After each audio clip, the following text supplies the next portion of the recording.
Hi, Tony Carrion here with you.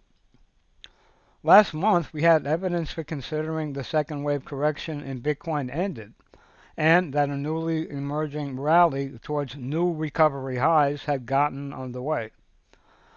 With the price action that unfolded in August, we've had to revise that view, as market action for the most part has struggled.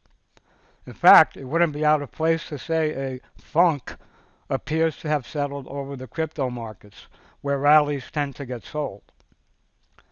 For example, on August 29th, Bitcoin rallied nearly 9% in the space of about an hour on news that Grayscale, the sponsor of the Bitcoin Investment Trust, won its lawsuit against the Securities and Exchange Commission, which had been blocking the fund's conversion into an ETF.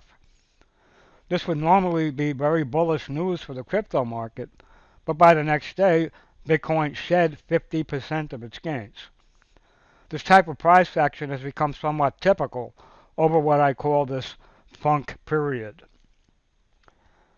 I think one of the reasons for this condition is that liquidity in the Bitcoin market has been drying up. As this comment from the latest newsletter from crypto research firm Glassnode suggests, total exchange balances reached a 5-year low recently. And when it comes to Bitcoin trading, the exchanges are the center of action. This chart of volume is also revealing. After the sharp volume spikes during the selling that occurred in the latter stages of the 2021-22 bear market, and the surge in volume when the bear market lows were reached in November, transactional volume began to plummet in March of this year. The highlighted area shows daily trading volume levels have basically flatlined for the past 5 months. Now, of course, transactional volume is impacted by the quality of market sentiment. The Fear and Greed Index published daily by Alternative.me suggests that for the most part, index levels have ranged between fear and neutral. I think this not too hot, not too cold sentiment climate underlines the market's current funk.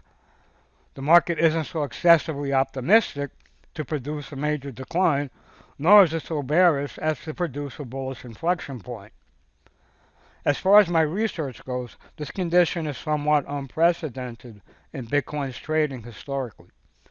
At some point, something's got to give, and ideally the wave patterns will suggest when that point is reached. Thanks for watching. I'll talk to you next month.